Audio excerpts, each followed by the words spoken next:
po huminto. Pwede pa po ba akong mag-aral? Ang sagot po, yes.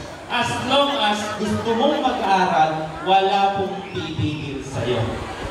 Maliwanag po ba yan, mga minamahal namin mga magulang?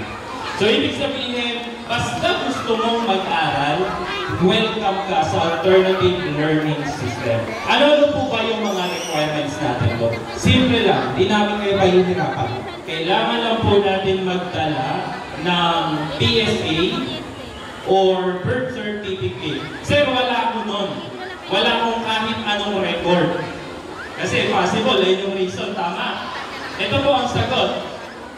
Anong barangay po kayo nakapaloob? Or saan barangay po kayo nakapaloob? Halimbawa, kung taga-barangay 181 po kayo, pwede po tayong humingi ng tinatawag nating barangay certificate. Sir, nahihiya akong humingi ng barangay certificate. Meron pa po ba tayong iba pang requirements? Yes po, meron po. Ano pa po? Basta meron po kayong ID na naka-indicate yung birthday. Maliwanag po, naka-indicate yung birthday, pwede po natin gamitin yun. Maliwanag po ba? Napakadali, tama po. So, ang tanong, meron ba? May mga narinig.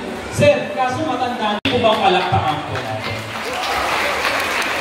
Sa unang taon po muli ng alternative learning system sa ating paaralan, meron po agad tayong 12 gagraduate. Hindi po ba sila busy? Wala po ba silang pamilya? Wala po ba silang mga anak? Meron.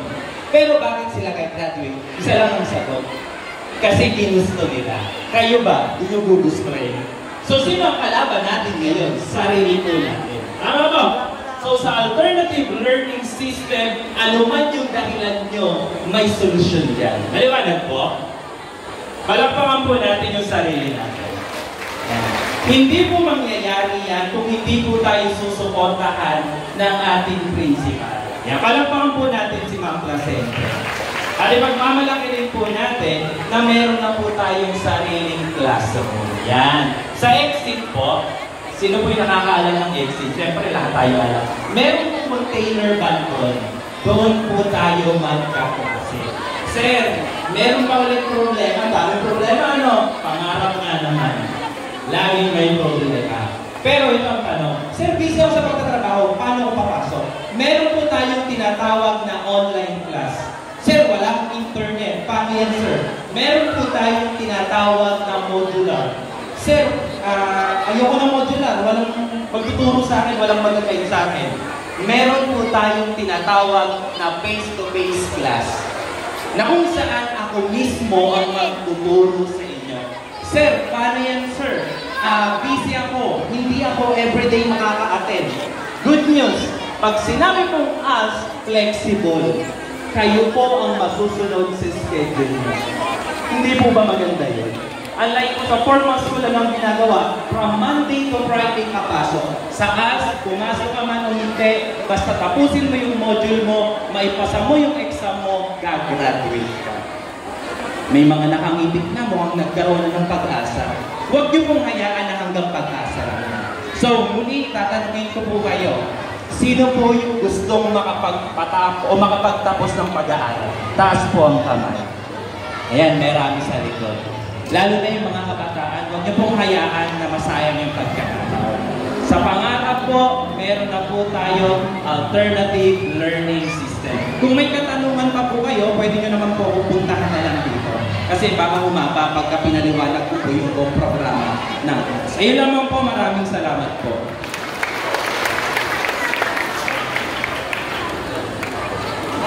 Maraming salamat, Sir Junel. So, lahat po ng problema, may solusyon sa us. Alternative learning system. Pero hindi po namin hinikayat ang lahat na huminto sa pag-aaral at pumasok sa us dahil sa maluwang na schedule.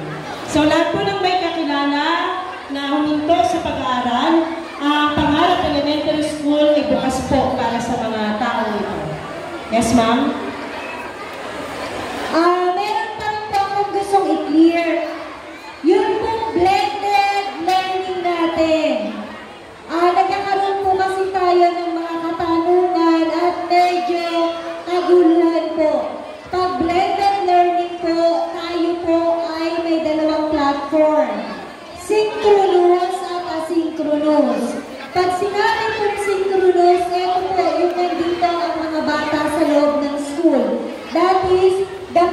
face-to-face platform.